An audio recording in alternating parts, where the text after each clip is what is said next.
Salut à tous et bienvenue sur la chaîne. Je m'appelle Émile Garnier et ici, on parle de voitures sous tous les angles, entretien, astuces pratiques, fonctionnement des moteurs et bien plus encore. Si vous voulez mieux comprendre votre véhicule et éviter les erreurs coûteuses, vous êtes au bon endroit.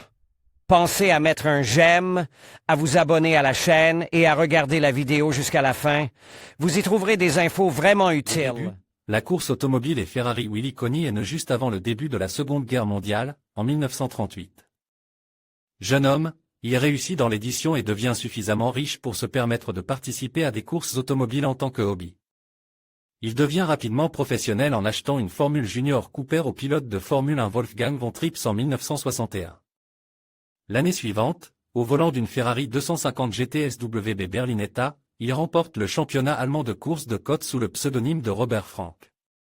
Le jeune pilote est même repéré par Enzo Ferrari en personne, qui l'invite à un événement à Maranello.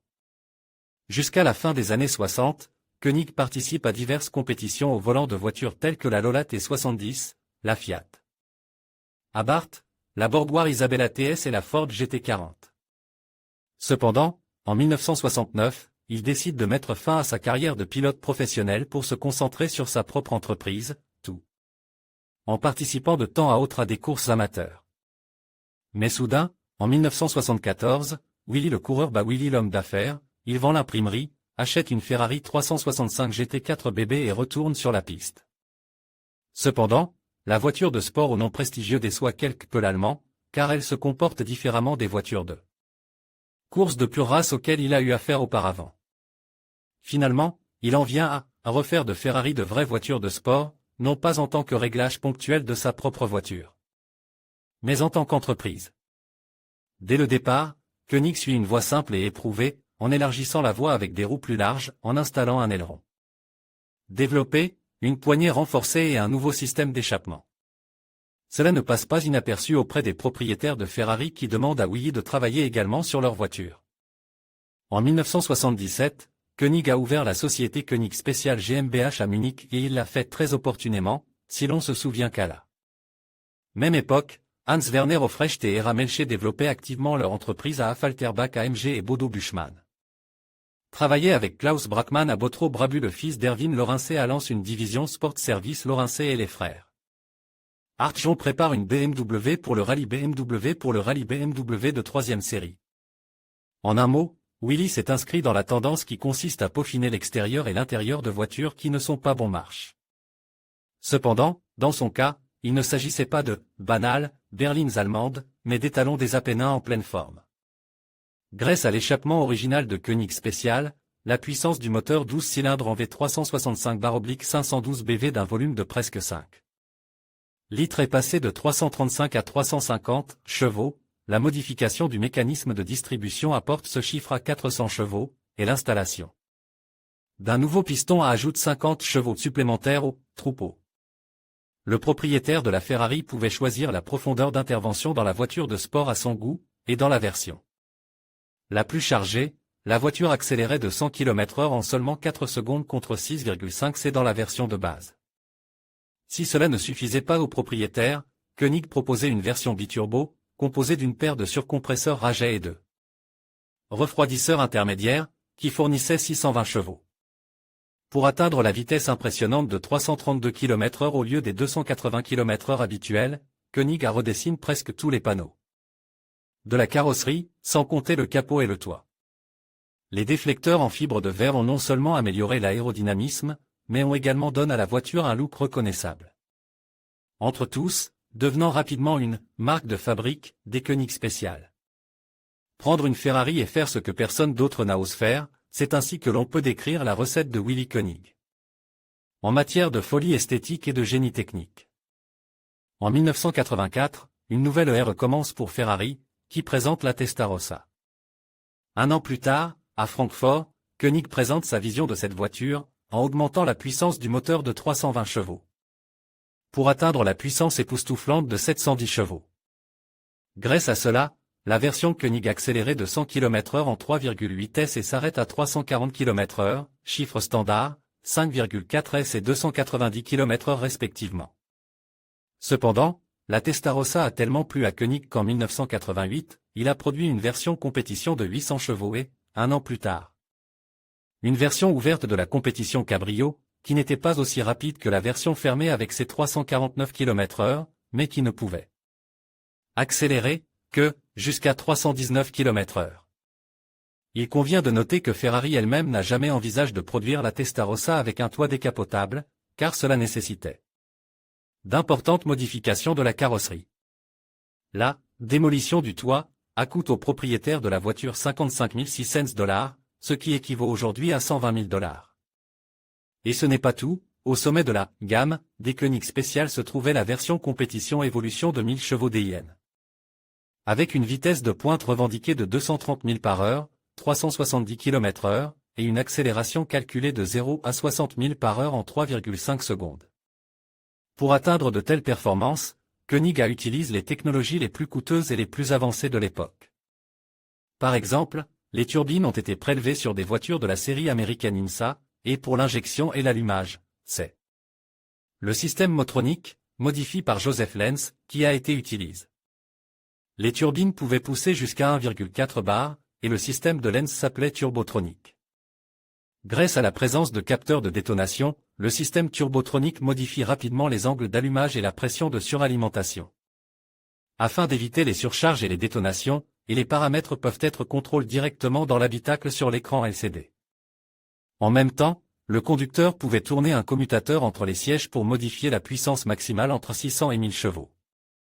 Après avoir entièrement refait l'intérieur en cuir et installe un système audio Conrod de 1000 watts, Koenig apporte le coût de la voiture à la somme incroyable de 595 900 $, ce qui équivaut aujourd'hui à 1,2 million de dollars.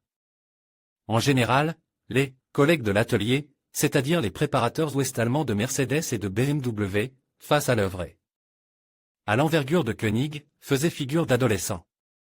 Cependant, certaines publications automobiles de ces années-là en parlent de manière ambiguë de l'apparence des voitures Ferrari modifiées, les considérant même comme laides. Par exemple, le magazine Auto Bild a qualifié Koenig et son équipe de « tuneurs les plus sauvages d'Allemagne », et le rédacteur en chef de car, Chris Chilton, a inclus 2 voitures de Koenig dans le top 10 des « germes en mode crime of the les années 80, tout en notant que la compétition Evolution, ainsi que la Roof Yellowbird, étaient probablement les supercars modifiés les plus célèbres. Koenig a également modifié des voitures appartenant à des célébrités. Parmi ses clients figure l'acteur Sylvester Stallone, qui possédait une Mercedes-Benz 560 SEC argentée, et le pilote de Formule 1. Gerhard Berger, qui possédait une Testarossa biturbo de 650 chevaux. On peut affirmer sans équivoque que les modifications apportées au Koenig spécial n'en laissent personne indifférent, du simple mortel à la star mondiale, et que les voitures de sport italiennes sont devenues encore plus redoutables et brutales que dans l'original.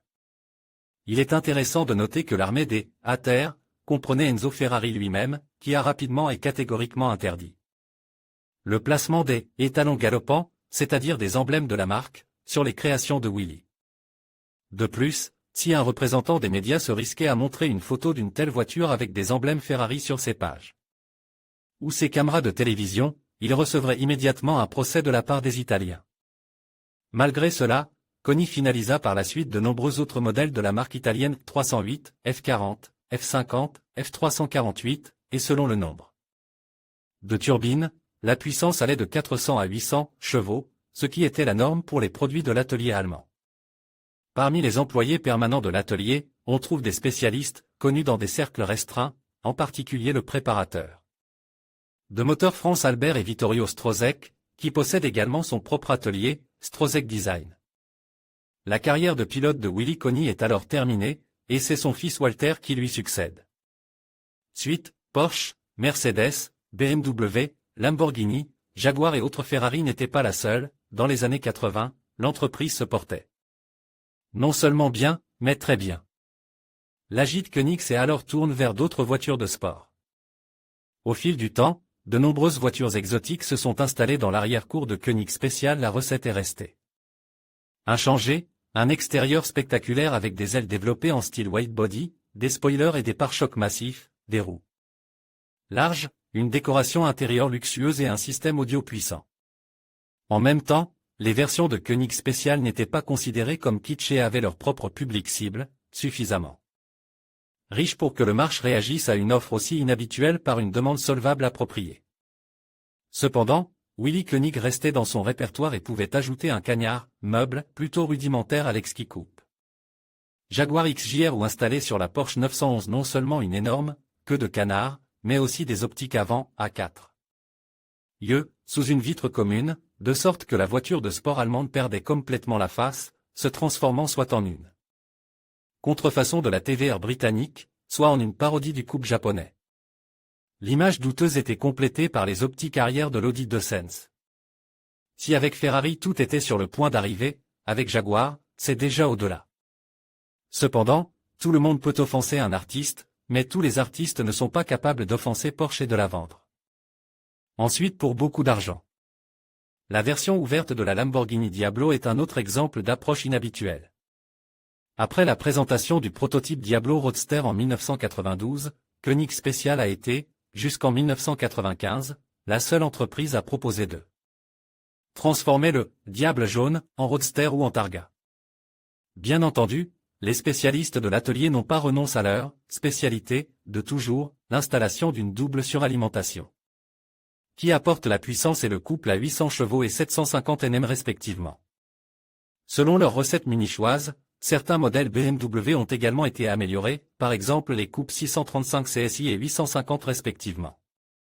Sans pour autant négliger le banal 7 de la carrosserie E32, le modèle avec une carrosserie large à 4 portes a reçu l'appellation Koenig KS7. En 1991, sur la base de la Porsche 962, les spécialistes de l'entreprise ont créé leur première voiture, capable de rouler sur les routes publiques en dehors du Mans. La Koenig C62, équipée d'un moteur biturbo de 3,3 litres et d'une puissance de 800 chevaux, pouvait accélérer jusqu'à 380 km/h et franchir le premier cent en 3,3 secondes. Bien que, dans les années 90, l'atelier Koenig se soit également distingue en modifiant des voitures légendaires telles que la Mercedes Benz CLC 140 et le Roadster R129, la Ferrari F50 et la Lamborghini Diablo VT, la demande pour des modifications aussi épiques et extravagantes de voitures déjà difficiles et pas très chères n'a cesse de diminuer. On peut dire que tout a commencé avec l'étalon italien et que tout se termine avec lui au début du nouveau siècle, l'un des derniers modèle de l'entreprise a été la Koenig KS360 biturbo, basée sur la Ferrari F360.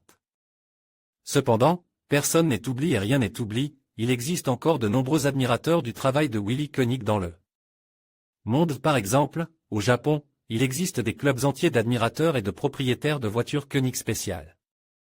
En conclusion, le tuning de supercar à l'allemande, comme le démontrait le travail exceptionnel de Koenig spécial, illustre parfaitement l'alliance entre performance et innovation. Les projets que nous avons explorés témoignent d'une passion inébranlable pour l'automobile et d'un savoir-faire technique hors du commun. Que ce soit par des modifications esthétiques ou des améliorations de puissance, chaque création est une œuvre d'art qui repousse les limites de la performance. Merci de nous avoir accompagnés dans cette découverte fascinante des réalisations de Koenig spécial. Restez connectés pour d'autres explorations dans le monde des supercars.